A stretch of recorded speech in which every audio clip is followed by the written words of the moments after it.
Mesdames et messieurs, auditeurs de Congo Vision, bonjour. Merci de suivre cette édition de l'émission spéciale Diaspora de la radio Congo Vision qui vous parvient des États-Unis d'Amérique. À la présentation, Dr Sylvestre Goma. Je reçois aujourd'hui, lundi 11 novembre, Dr Georges Nzongola, professeur à l'Université de la Caroline du Nord à Chapel Hill, aux États-Unis d'Amérique. Avec lui, nous allons aborder essentiellement deux questions d'actualité sur la République démocratique du Congo, notamment la victoire de forces armées de la République démocratique du Congo sur le mouvement du 23 mars, M23, et les concertations nationales. Professeur Nzongola, bonjour. Bonjour. Nous allons immédiatement commencer avec cet accord raté, cet accord de paix qui était annoncé pour aujourd'hui, lundi 11 novembre, dont la signature a été annoncée pour aujourd'hui, mais l'accord n'a plus été signé entre le gouvernement et le M23. Votre avis à ce sujet? Je suis totalement contre l'idée d'un accord quelconque entre le gouvernement et ces bandits de M23. On ne négocie jamais avec des mutins, si ce sont des mutins. Dans le cas précis, ce ne sont même pas des mutins parce que ce sont des soldats de l'armée rwandaise. Comment voulez-vous qu'un pays souverain aille signer un accord de paix avec les troupes d'une armée étrangère qui a envahi son pays et qui est utilisée par le pays en face pour piller notre pays, violer les femmes, semer l'insécurité et le désordre? Non, pas du tout. Toute personne qui signerait un tel accord est un traître à la nation congolaise. Le ministre Raymond Tshibanda a signé l'accord du 23 mars 2009. Et voilà où nous sommes arrivés avec cet accord-là. Parce que le CNDP, le précurseur de M23, n'est autre qu'un autre groupe créé par James Kabarebe et Paul Kagame pour exploiter le Congo. Alors, le fait d'avoir même désigné Bosco Ntaganda comme général des forces armées de la République démocratique du Congo, c'est de la trahison. Comment voulez-vous qu'un sujet étranger, un Rwandais, soit nommé général de l'armée congolaise? Quelqu'un qui n'a même pas la formation pour devenir un général. Donc voilà comment nous avons joué avec la souveraineté de l'État congolais. L'État congolais est un État souverain qui doit son existence à la lutte du peuple congolais contre la colonisation belge et qui doit respecter les aspirations de son peuple pour la paix, la sécurité et le développement. Nous ne devons pas continuer à tolérer l'ingérence du Rwanda et de l'Ouganda dans nos affaires. Et le gouvernement préfère signer un accord, signer une déclaration en lieu et place d'un accord. Et dans cette déclaration, le M23 devrait annoncer formellement qu'il est renoncé à la rébellion. Est-ce que cela vous va, une déclaration à la place Oui, j'accepterai une déclaration de reddition, absolument. Ces gens doivent se rendre. Ils ont déclaré publiquement qu'il cesse notre rébellion, mais qu'il signe un document signifiant ça sur papier, qu'il se rende définitivement. Et puis, le gouvernement ougandais doit nous rendre ces messieurs pour qu'ils soient jugés. Ils doivent être traduits devant la justice.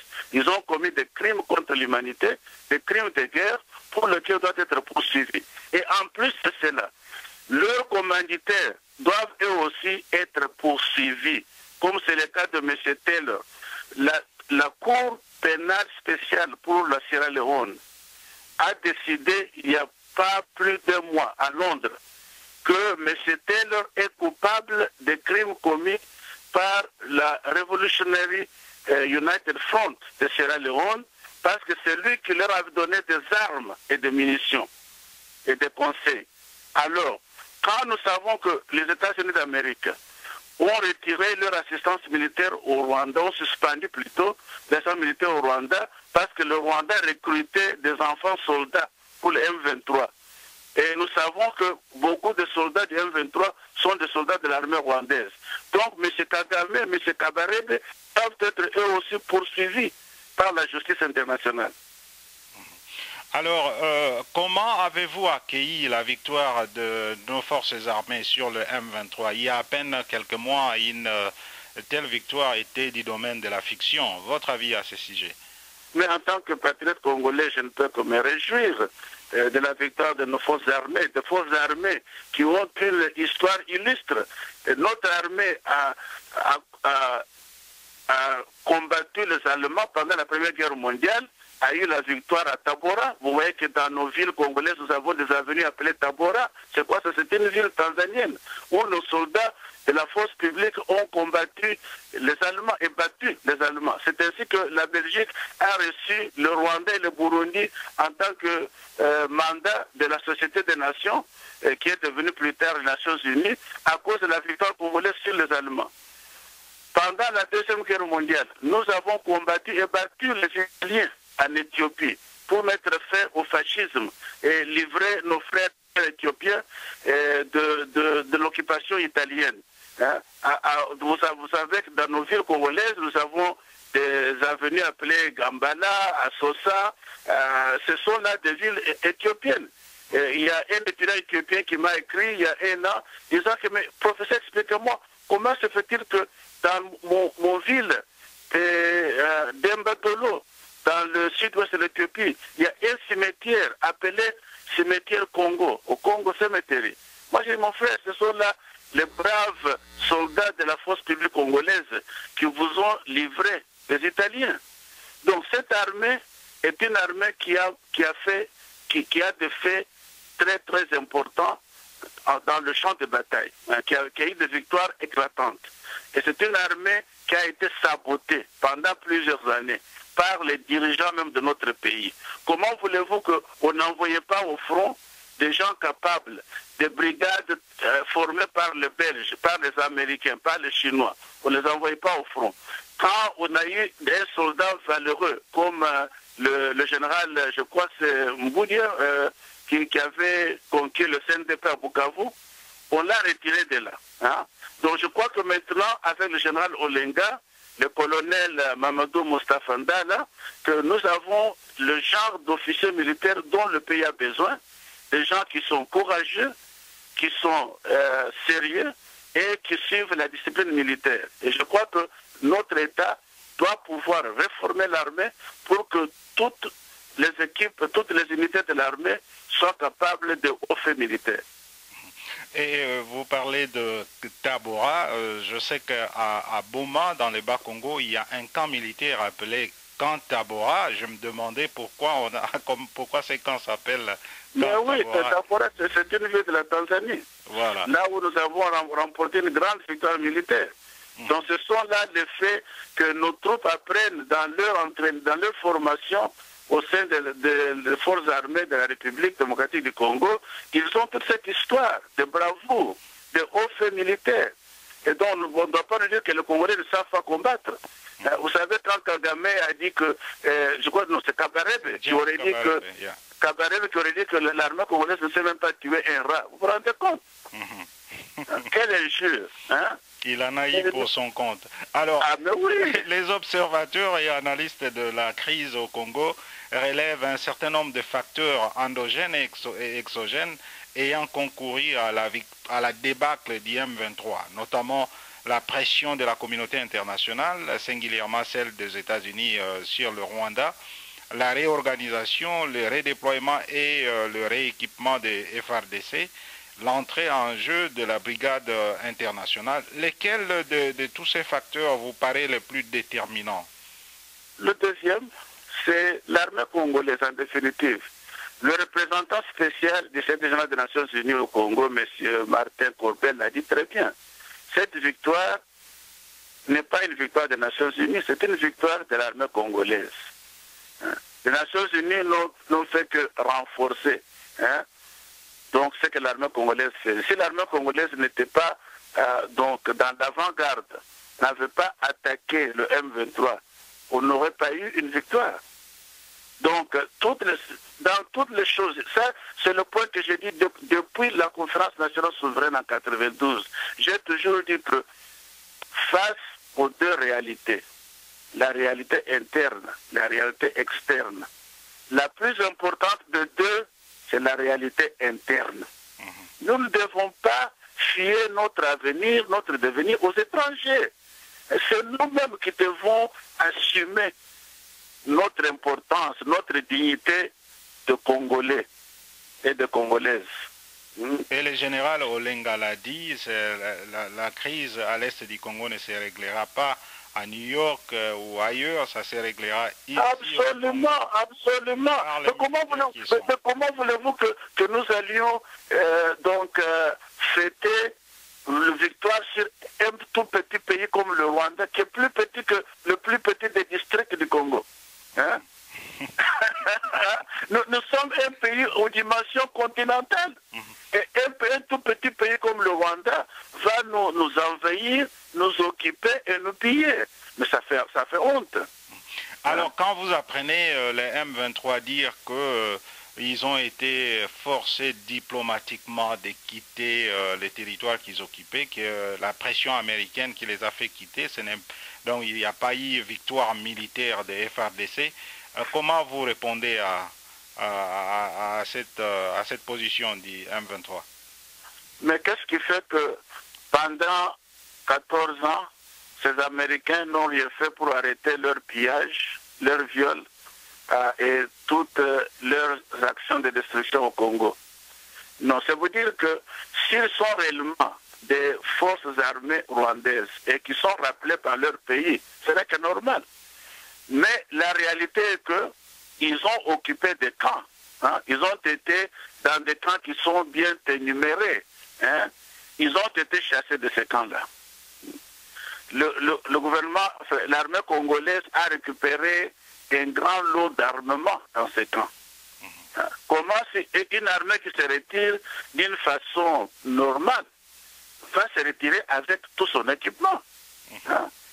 Même les Hutus extrémistes qui ont quitté le Rwanda sous donc la couverture de Français en juillet 1994. Ils ont amené avec eux tout leur arsenal militaire au Congo. Donc une armée qui se retire d'une façon normale ne va pas laisser derrière des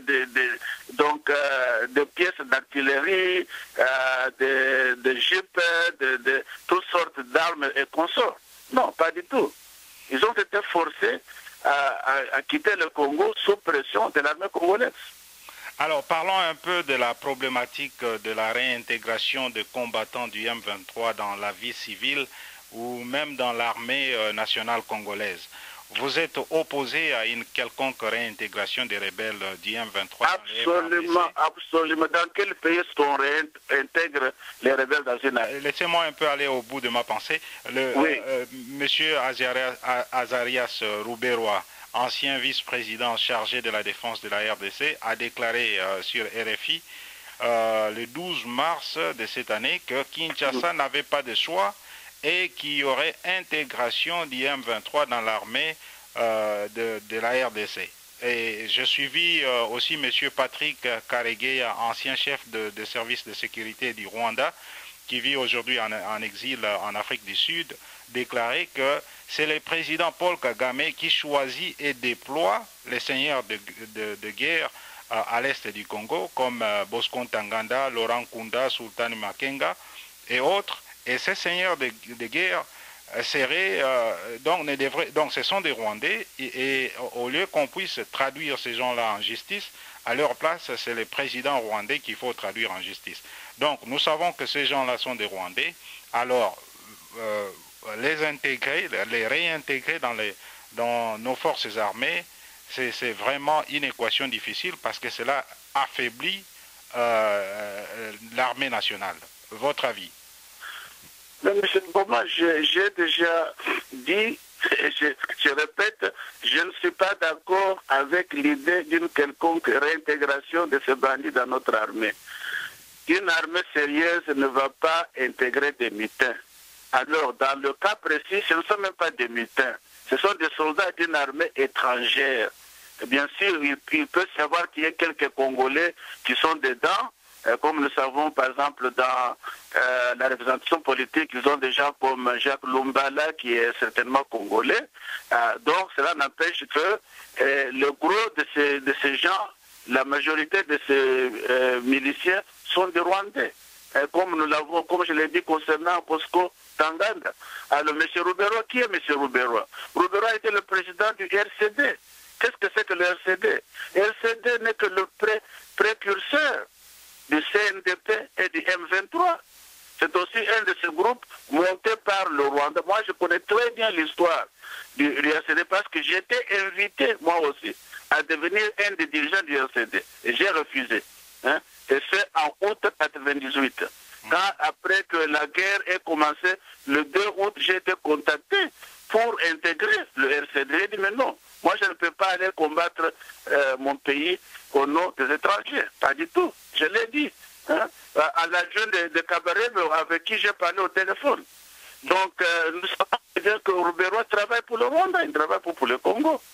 Donc, c'est ça le problème, que nous devons faire du nettoyage à Kinshasa.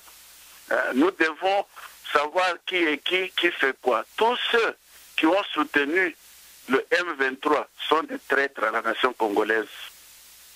Le Lumba, les consorts, tous sont des traîtres à la nation congolaise. Alors, ils doivent être poursuivis en justice. Alors, professeur Nzongola, je trouve quand même une situation assez étrange là. À l'est du Congo, on a vu la population exploser de joie pour manifester sa gratitude à nos forces, à nos vaillants combattants des FRDC après leur victoire. Ailleurs, dans le reste du pays, comme dans la diaspora, on ne voit pas cette explosion de joie. Quelle est votre lecture de cette réalité?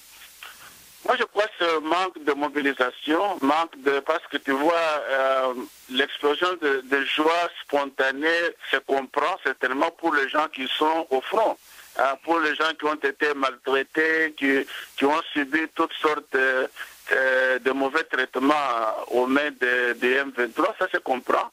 Mais pour qu'il y ait des manifestations à Mbandaka, à Kananga, à Matadi, ailleurs, il faut qu'il y ait une mobilisation. Il faut que les acteurs politiques puissent mobiliser la population. Je vois que la presse de Kinshasa chante les louanges de notre armée. J'ai lu Le Potentiel, Le Phare et d'autres journaux.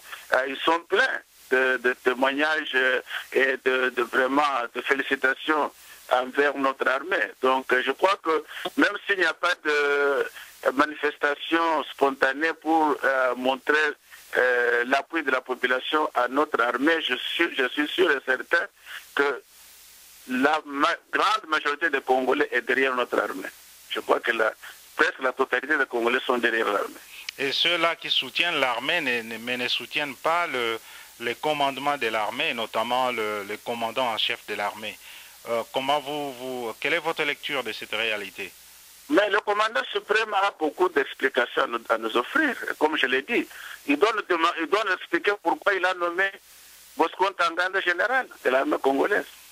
Quand ce type n'est pas congolais, il est né au Rwanda, Il a fait l'école primaire secondaire au Rwanda. Il a intégré donc le Front patriotique rwandais et son armée. Et puis il est venu au Congo, dans le sillage du RCD, ainsi de suite, quand il est devenu Congolais. Hein? Alors, donc on fait des nominations comme ça, sans contrôler l'origine nationale de quelqu'un. Donc ce sont là des questions que M. Kabila... Hein? Donc, pourquoi est-ce que on a formé des brigades de l'armée et ces brigades formées deviennent encore des unités indisciplinées parce qu'ils ne sont pas payés régulièrement, ils ne sont pas bien logés, ils ne sont plus disciplinés. Il doit expliquer ça. Donc c'est un chef qui a fait montre d'une défaillance totale. Et il doit être sanctionné par la population. Je suis sûr qu'il a été sanctionné parce qu'il n'a pas été élu aux élections de novembre 2011. Malheureusement, il est resté au pouvoir et cette soi-disant communauté internationale l'a appuyé. Alors, comment gérer la victoire des FARDC et qu'est-ce qu'il faut faire pour qu'on ne revienne plus à la case de départ? Mais la population de Goma nous a déjà donné l'exemple. Vous vous rappelez, il y a quelques semaines, il y a eu des rumeurs fausses ou vraies que le général Olenga, le colonel Ndala étaient rappelés à Kinshasa. Qu'est-ce qui est arrivé?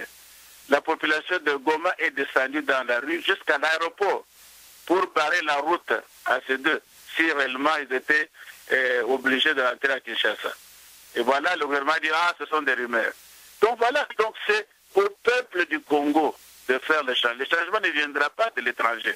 Ça ne viendra pas des États-Unis, ni de la Belgique, ni de la France, ni de l'Angola, ni de qui que ce soit. Ça ne peut venir que des Congolais eux-mêmes. Hein? On l'a vu dans d'autres pays. Il y a eu des révolutions en Tunisie, choses en Égypte. Certainement, il y a des pays africains qui ont aussi eu des changements, comme le Niger. Donc nous devons, nous aussi, nous organiser pour changer la situation politique au Congo. Et pour consolider la paix, il faut nécessairement surveiller et protéger les frontières nationales. Peut-on concevoir l'érection d'un mur traditionnel ou même virtuel séparant Congo du Rwanda et le Congo de l'Ouganda, par exemple, en plus des avions de surveillance sans pilote, les drones? Non, mais moi je pense que la sécurité du territoire, c'est là une des fonctions majeures des forces armées.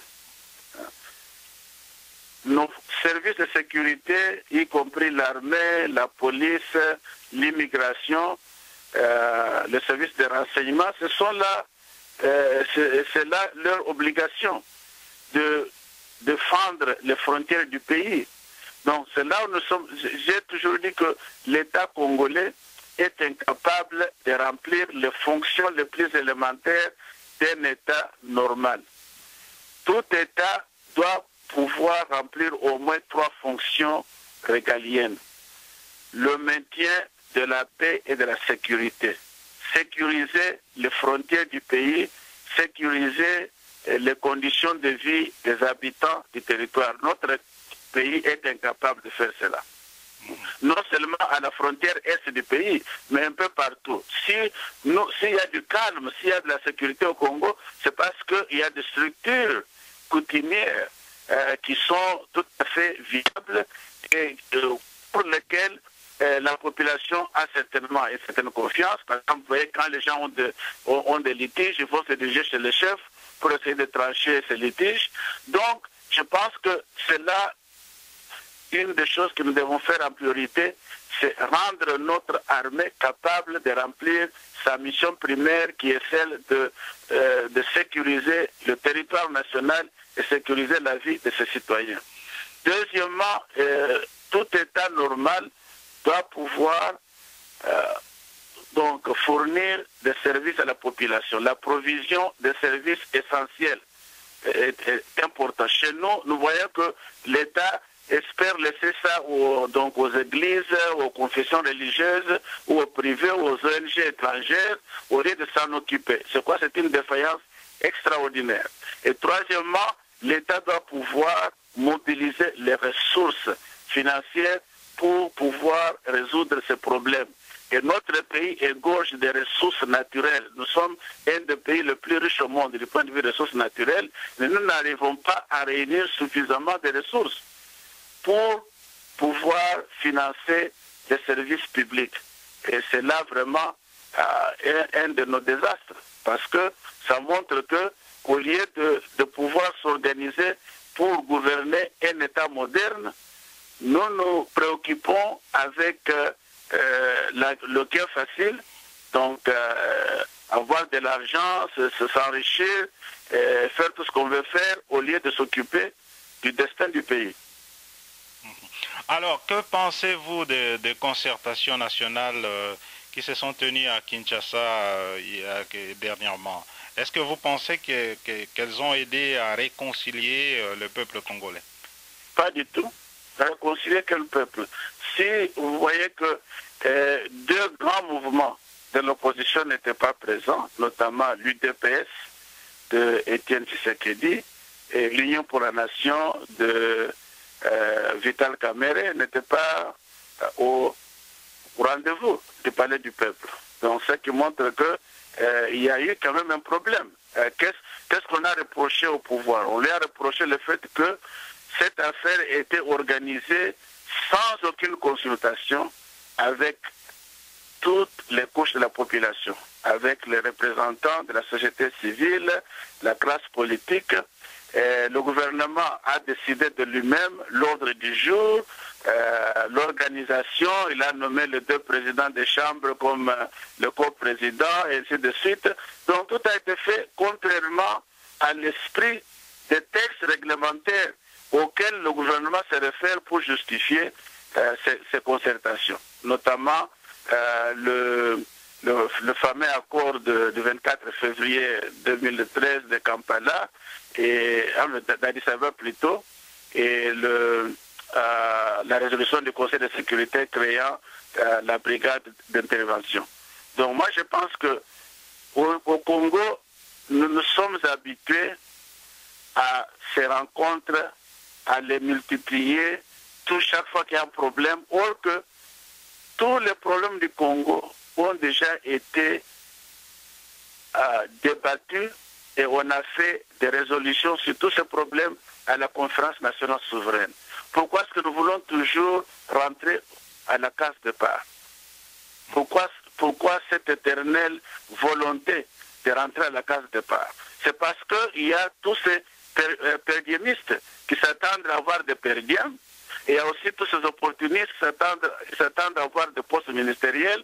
Donc ils aiment qu'il y ait toutes ces rencontres, qu'on parle de dialogue intercongolais, concertation nationale, mais tous les problèmes ont été débattus à la CNS. C'est la CNS qui est la référence obligatoire pour notre pays. Tous les problèmes du pays ont été débattus là-bas. Par exemple, parlons de l'armée. Qu'est-ce qu'on a dit à la CNS? On a dit qu'il nous faut une armée nationale, républicaine, professionnelle, bien formée, venant de tous les coins du pays, qu'il n'y ait pas de discrimination ethnique, ainsi de suite. Tout a été dit là-bas. Alors qu'est-ce qu'il y a encore à faire? Et qu'il n'y ait pas de soldats qui resteraient dans une seule province du pays, qui n'iraient pas ailleurs. Exactement, tout à fait. Tout à fait. Alors, le président Kabila a répondu aux préoccupations des participants aux concertations nationales en proposant la formation d'un gouvernement de cohésion nationale. Est-ce que vous pensez qu'un tel gouvernement est nécessaire? Pas du tout. Ça ne résout rien. On a vu le soi-disant power sharing qu'on a eu au Zimbabwe, au Kenya et ailleurs, ça ne résout rien. Voilà ce qui est arrivé au Zimbabwe. Qu'est-ce qui est arrivé au Zimbabwe? Mugabe est toujours là. Le problème essentiel qui ont donné naissance à cela n'ont pas été résolus. Il y a toujours de la violence, il y a toujours la mainmise de Mugabe sur l'État. L'opposition est maltraitée, il n'y a pas de liberté de presse, ainsi de suite. Donc, moi, je ne crois pas que c'est un format de gouvernement, surtout avec des opportunistes qui ne sont là que pour s'enrichir, ça va résoudre quoi que ce soit. nous devons adopter une démarche qui est basée sur des principes, comme nous l'avons très bien énoncé à la CNS. Nous devons nous inspirer de valeurs républicaines, des valeurs morales, et non pas des antivaleurs qui semblent gouverner l'État congolais pour le moment. Donc je crois que ce sera un des problèmes majeurs. Que si par exemple nous prenons la démocratie et nous pratiquons la dictature, nous pratiquons l'exclusion, la fraude électorale et tout cela, ce n'est pas sérieux. Il faut être consistant. Si nous prenons qu'il y ait donc respect des droits de l'homme et puis nous arrêtons les gens, nous tuons les gens comme feu Floribert Chebeya et personne n'est condamné pour cela. Il y a donc le type qui aurait commandité sa mort, il est libre, hein, il est libre à se promener partout au Congo sans être inquiété. Alors tous ce sont là les problèmes fondamentaux. Hein. On ne peut pas vraiment avoir de la cohésion nationale s'il n'y a pas de respect de la dignité humaine, s'il n'y a pas de la justice, s'il n'y a pas vraiment de l'égalité. Hein. Donc nous devons respecter ces valeurs pour que nous puissions aller de l'avant. Donc les concertations nationales ne se sont pas adressées à tous ces problèmes, c'était une perte de temps.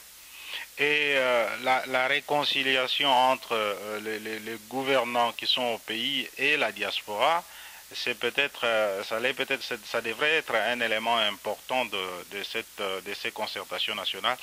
Qu'est-ce que vous proposez comme issue à ces mistrust, à ces manques de confiance entre la diaspora et surtout la diaspora de l'Europe et les membres du gouvernement qui sont au pays?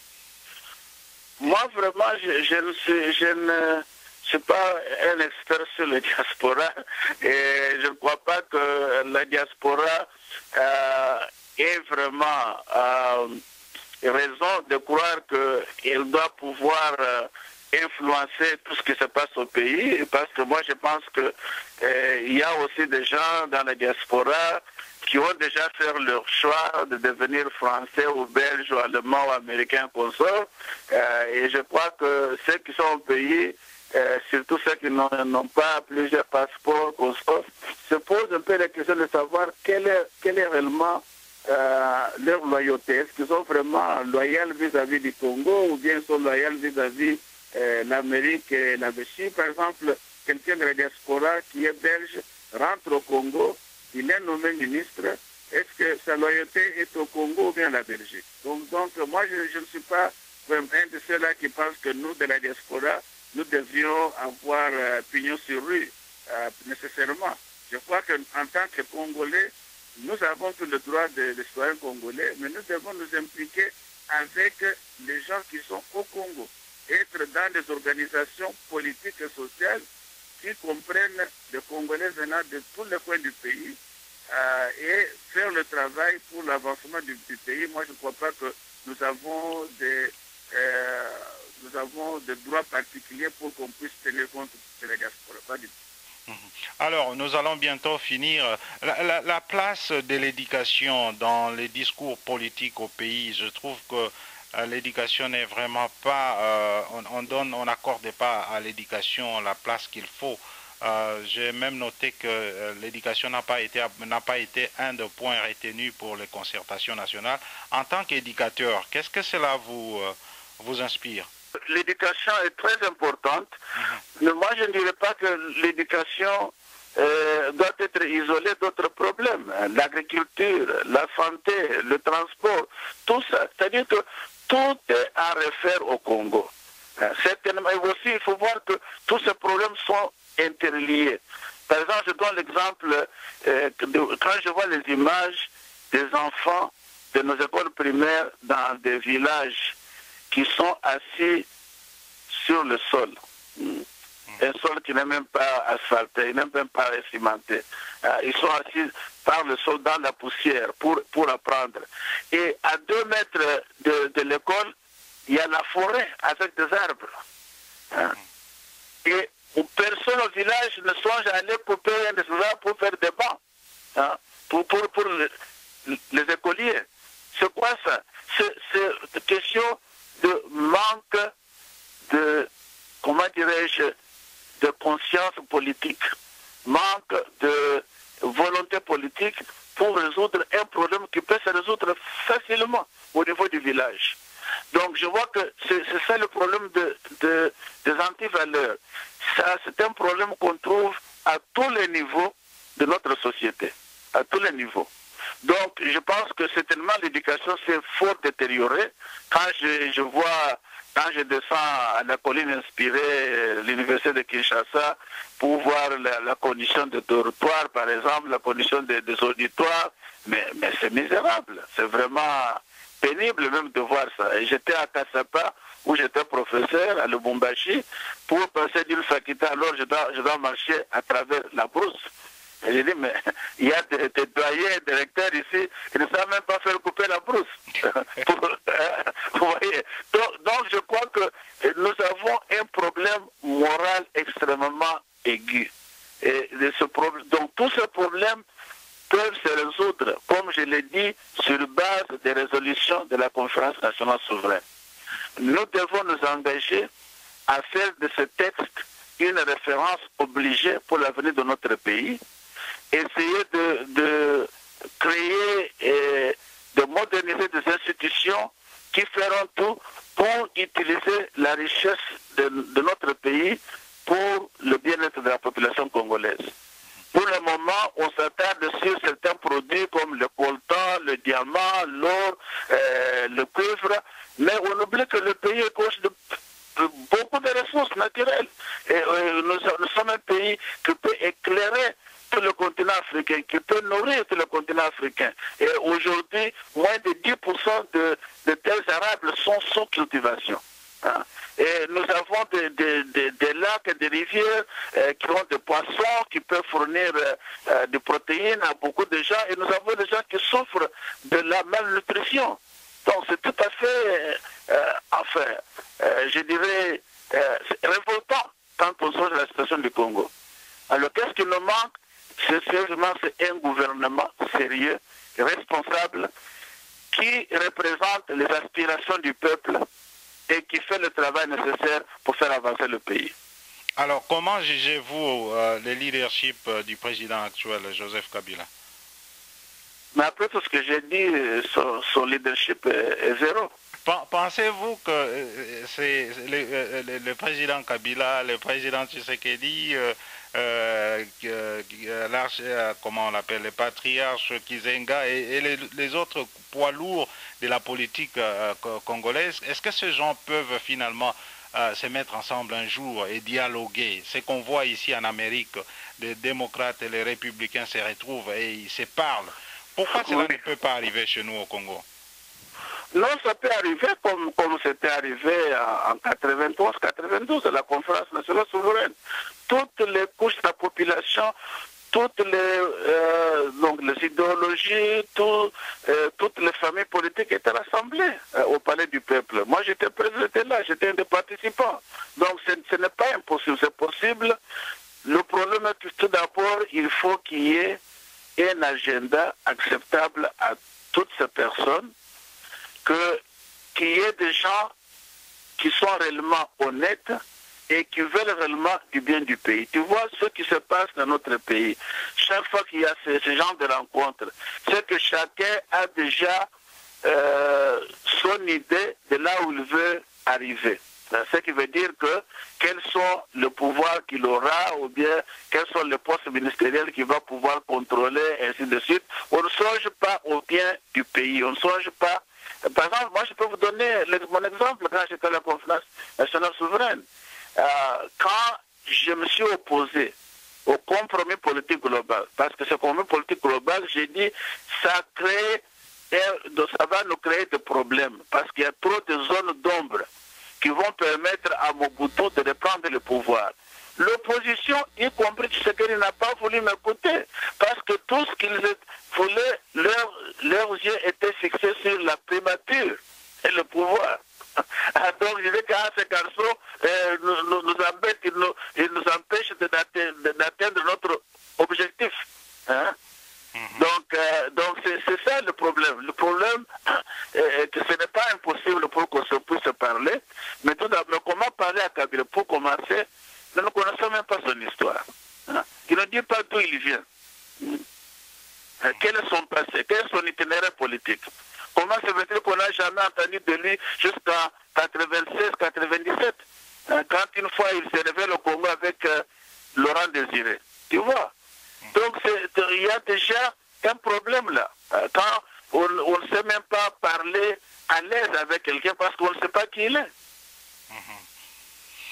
Mais comment vraiment renforcer les processus de démocratisation de notre pays avec tout ce qu'il y a comme absence de transparence dans tout le parti politique? Par exemple, lors des élections de 2011, les candidats à l'élection présidentielle ont tous récolté l'argent par-ci par-là et ils ont distribué l'argent à la population. On se demande d'où l'argent est venu, combien qui reste, qu'est-ce qui a été dépensé. S'il n'y a pas ce genre de transparence, comment ces gens peuvent vraiment diriger les pays en toute transparence? Oui, c'est tout un problème. Certainement, le système électoral qu'on a privilégie ce genre de comportement parce qu'on doit se déplacer à travers un pays extrêmement vaste comme le Congo. Il vous faut de l'argent pour louer des avions, louer des hôtels et tout ça.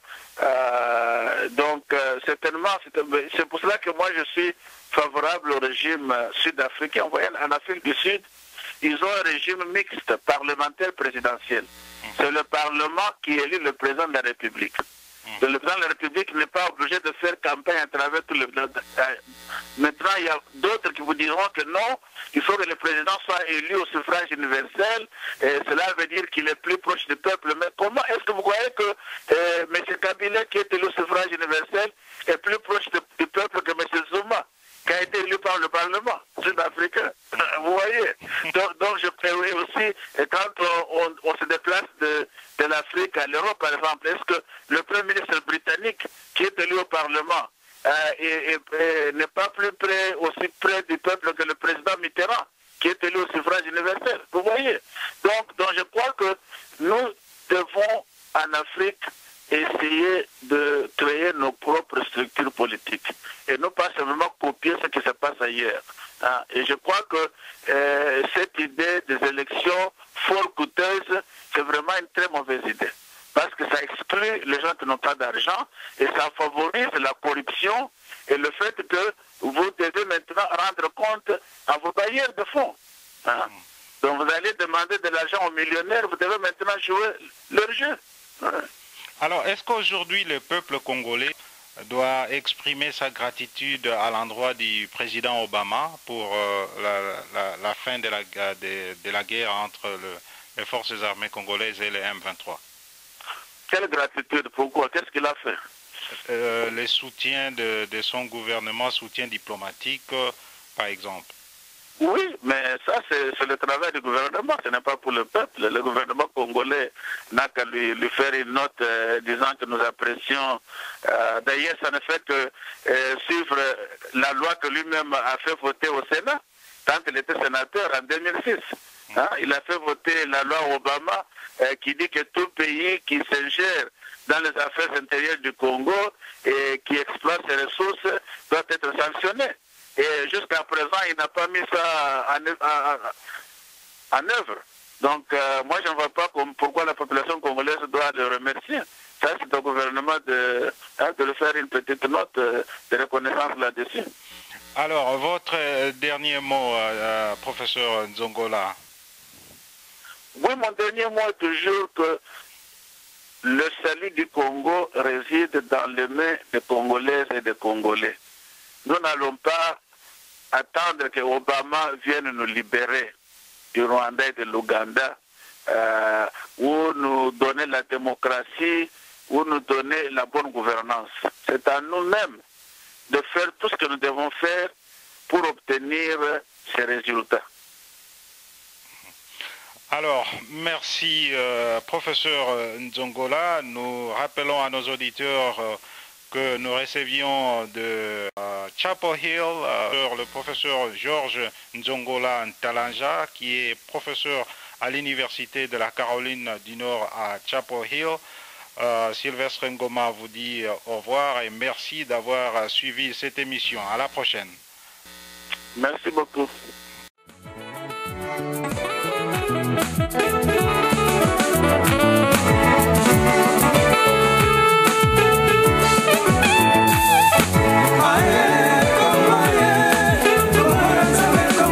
Sorry.